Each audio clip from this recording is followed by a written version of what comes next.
Mandeep Singh joins us. He'll fix that right away. He's a senior tech analyst for Bloomberg Intelligence. All right, kind of the news that got our attention a little bit is Bloomberg News reporting tech chiefs, foreign leaders urge President Trump to rethink AI chip curbs. What is the current understanding of how tariffs may impact the global chip market? Boy, because when I think about a global supply chain, chips is certainly right there. Absolutely. And look, I think the earliest export controls go back to 2022 when the Biden administration imposed controls on Nvidia kind of shipping their highest end chip to China. So at that time, it was really restricting their interconnect bandwidth because remember, with AI, all these chips are used as a big cluster. So they thought that could prevent, China from using the latest Nvidia chips.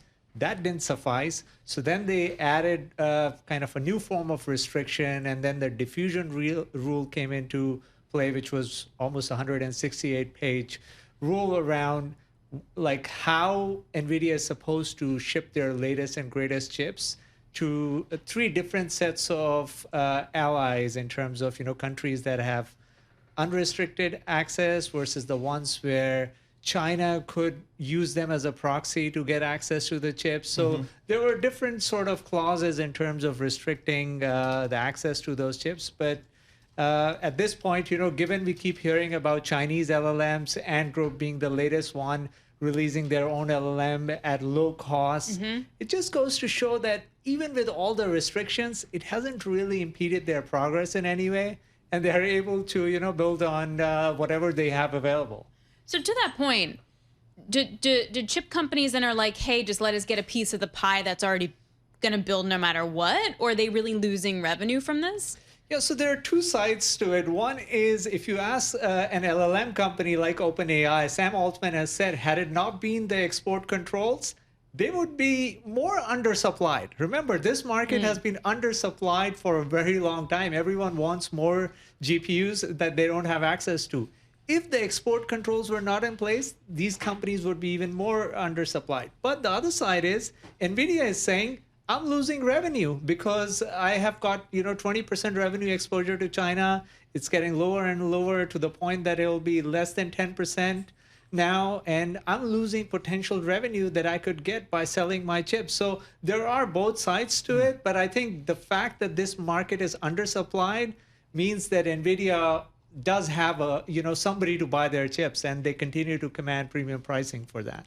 Do we have any idea where China is in terms of developing their chips, where their technology is? Yeah, so with the latest Ant Group model release, what they said was they were able to bring down the pre-training cost by 20% by using not just the chips that are available from NVIDIA, but also their homegrown Huawei chips or, AMD chips. So they talked about a heterogeneous compute architecture and using that for pre-training. And look, in the end, everyone is looking to optimize the infrastructure, more so in the case of Chinese LLMs, because they don't have access to the latest NVIDIA chips, which give you more performance per unit of power than any other chip company can provide. So from that perspective, I feel they've done well in terms of using what's available.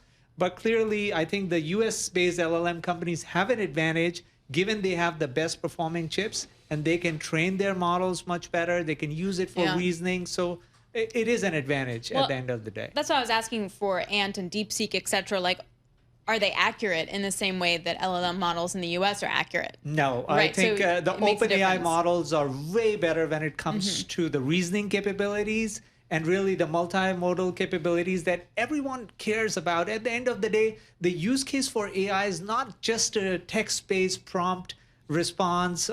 It's much more than that. If you're talking about AGI and, everyone feels like we can get to AGI, it's not just text-based. You need audio, you need video, and the Chinese LLMs are still way behind when it comes to the other modalities. All right, let's be honest. You and Anurag built a career on 7 stocks, basically. Do people still want to talk to you about the Mag 7, or is that just passe? Absolutely. I mean, you can't really talk about the indices without these Mag 7 stocks. So no matter what happens to the market, these are some of the best companies when it comes to generating free cash flow. And look, they have tremendous moats, and they drive the market. Do investors feel like that, 15% or so drawdown in the Mag 7s. Is that temporary? Are there still that hasn't knocked anybody's confidence in those names? Yeah, it's still the prevailing sort of sentiment that, you buy the dips on these companies because they just are fantastic when it comes to generating free cash flow.